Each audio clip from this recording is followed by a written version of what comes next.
വട്ടിയൂർക്കാവ് നിയമസഭാ മണ്ഡലത്തിൽ ബി.ജെ.പി. സ്ഥാനാർത്ഥിയായി മുൻ IPS ഉദ്യോഗസ്ഥയും ബി.ജെ.പി. സംസ്ഥാന വൈസ് പ്രസിഡന്റുമായ ആർ. ശ്രീലേഖ മത്സരിക്കും. മണ്ഡലത്തിലെ തെരഞ്ഞെടുപ്പ് പ്രചരണ പ്രവർത്തനങ്ങൾക്ക് നാളെയാണ് തുടക്കമാകുന്നത്. ഏറെ പ്രാധാന്യമുള്ള മണ്ഡലമാണ് ബി.ജെ.പിയെ സംബന്ധിച്ച് വട്ടിയൂർക്കാവ്.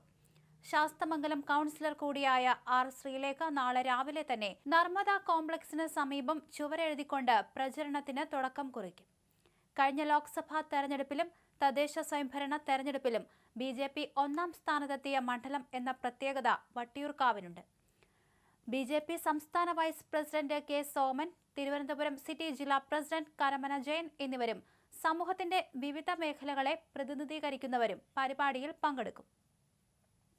നർമ്മദ കോംപ്ലക്സിന് സമീപം നാളെ രാവിലെ 10:30 ചടങ്ങ് നിശ്ചയിച്ചിരിക്കുന്നത്.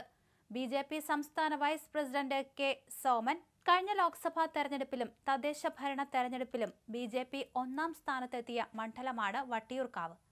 ബി.ജെ.പി. സംസ്ഥാന അധ്യക്ഷൻ രാജീവ് ചന്ദ്രശേഖർ നേമത്ത് ചുവരെഴുതി പ്രചരണങ്ങൾക്ക് തുടക്കം കുറിച്ചിരുന്നു. തൃശൂരിൽ പത്മജ വേണുഗോപാലും സമാനമായ രീതിയിൽ ചുവരെഴുതി ബി.ജെ.പിയുടെ പ്രചാരണം ആരംഭിക്കുകയും ചെയ്തിരുന്നു. ഇവരും ഇതേ മണ്ഡലങ്ങളിൽ മത്സരിക്കാൻ നേരത്തെ തന്നെ സന്നദ്ധത അറിയിക്കുകയും ചെയ്തിട്ടുണ്ട്. അപ്പോഴാണ് സമാനമായ രീതിയിൽ വട്ടിയൂർക്കാവിലും പ്രചരണ പരിപാടികൾ തുടങ്ങുന്നത്. കഴക്കൂട്ടത്ത് വി. മുരളീധരനും പാലക്കാട് ശോഭാ സുരേന്ദ്രനും ബി.ജെ.പി. സ്ഥാനാർത്ഥിയാകുമെന്നാണ് വിലയിരുത്തൽ. ഇരുവരും മണ്ഡലങ്ങളിൽ സജീവമാവുകയും ചെയ്യുന്നുണ്ട്. പാലക്കാട് മണ്ഡലത്തിൽ RSS നേതാക്കളുമായി ശോഭാ സുരേന്ദ്രൻ കൂടിക്കാഴ്ചയും നടത്തിയിരുന്നു.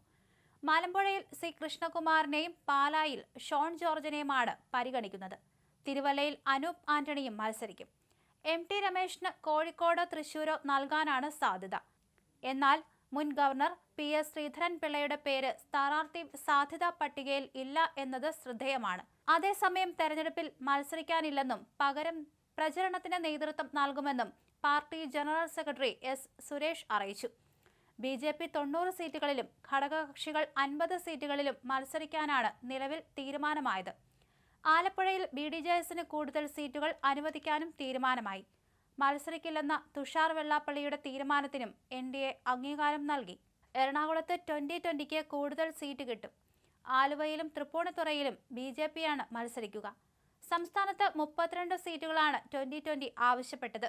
എറണാകുളത്ത് കൊച്ചി, വൈപ്പിൻ, കുന്നത്തുനാട്, തൃക്കാക്കര, എറണാകുളം തുടങ്ങി 5 മണ്ഡലങ്ങളിലും 2020 മത്സരിക്കും. എന്നാൽ 2020 നൽകുന്ന സീറ്റുകളേക്കാൾ 5 സീറ്റ് കൂടുതൽ നൽകണമെന്നാണ് BDJSന്റെ ആവശ്യം.